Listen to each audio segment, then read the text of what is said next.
রাজশাহী শিক্ষা বোর্ডে রীতিমতো ধস নেমেছে এবারের এসএসসি ও সমমানের ফলাফলে। এবার কোনো শিক্ষার্থী পাশ না করা স্কুলের সংখ্যা 5টি, আর শতভাগ পাশ করা স্কুলের সংখ্যা কমে দাঁড়িয়েছে 35টিতে। শিক্ষা বোর্ড বলছে পাশের সংখ্যা বাড়িয়ে দেখানোর প্রবণতা থেকে সরে এসে গুরুত্ব দেওয়া হয়েছে গুণগত মানে। জিয়াউল গনি সালিমের রিপোর্টে বিস্তারিত।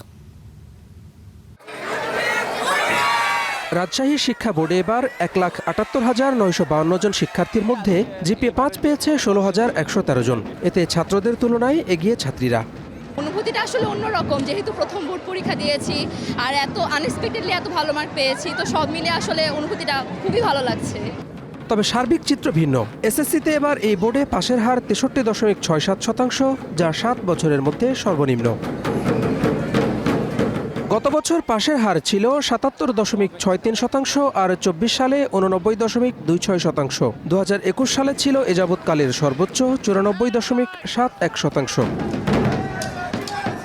কর্মকর্তাদের দাবি, পাশের সংখ্যা বাড়ানোর প্রতিযোগিতা থেকে সরে এসে এবার গুরুত্ব দেওয়া হয়েছে মানসম্পন্ন শিক্ষায়। সবগুলো বোর্ডের মধ্যে একটু কম্পিটিশনও হতো, কার কোয়ান্টিটি কত বাড়বে। কোয়ান্টিটেটিভ ছিল, তা এবার কোয়ালিটেটিভ, এবং সরকারের এই সিদ্ধান্তকে আমরা স্বাগত জানাই। তবে গুণগত শিক্ষায় গুরুত্ব দেওয়াকে ইতিবাচক হিসেবে দেখছেন শিক্ষাবিদরা। এটি ঠিক আছে। কারণটি হচ্ছে যে একসময় যেটি হতো, ওই যে বিভিন্ন বোর্ডের যে প্রতিযোগিতা, সেই প্রতিযোগিতার জন্য কোন বোর্ড কত বেশি ভালো রেজাল্ট দেখাতে পারে, এটাই ছিল।